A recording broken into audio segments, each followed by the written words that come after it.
So how do you view this whole tariff-related situations, the developments that we saw over the weekend? It was an overhang for the markets. Do you think the market should be treating this as some sort of a risk-clearing event?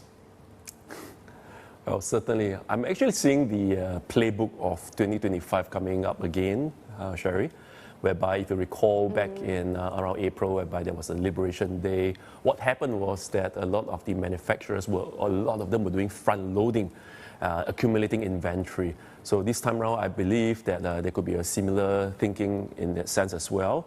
But as for the markets, I believe that they are probably in the second order of things, getting a lot more accustomed to some of these things that are coming out, some of this news that's coming out from the US, be it a 10% to a 15% broad base. I think the market is accepting it quite quickly than all of us are anticipating. Yeah, and for sure, the world and markets have been really trained hardcore since April last year. But do you agree with this kind of a market reaction to all this? I mean, behaving as if the trade war is over. There are, of course, a lot of sort of legal as well as congressional developments that we need to look out for, right? Indeed, there's a lot more and big question marks on how even the refund is going to be done as well. But all that said is that what I'm still thinking is that the market is really accepting that. And in fact, if you look at the real economic environment of the world, including the supply chain, the logistics, we have been already seeing shifts away. I mean, if you look at the linkages outside of the US is a lot more stronger. So I would say that not just from April last year, but in fact from 2017, 2018, when we saw the first wave of trade tariffs coming in, the world has been linking themselves up away and outside of the US. So what that means is that should the US come up with more tariff antiques coming up from them, I think the world is a lot more buffered right now today than easily just 4 to 5 years ago. And what about gold? I know that you've liked gold for some time, and your previous target was 5,000.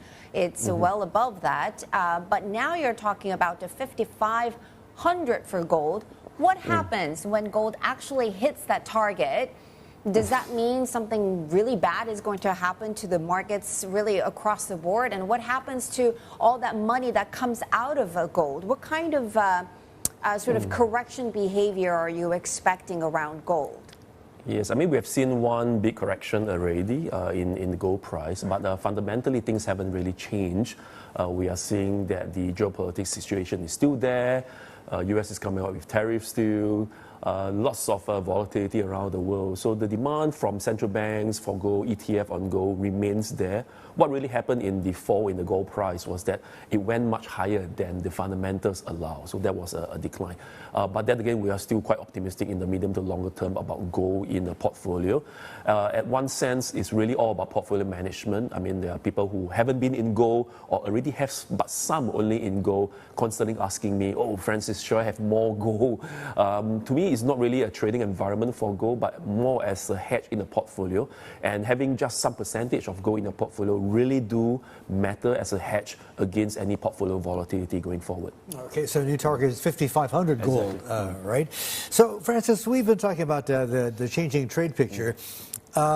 Before this weekend, I know you're looking only for one Fed rate cut this year.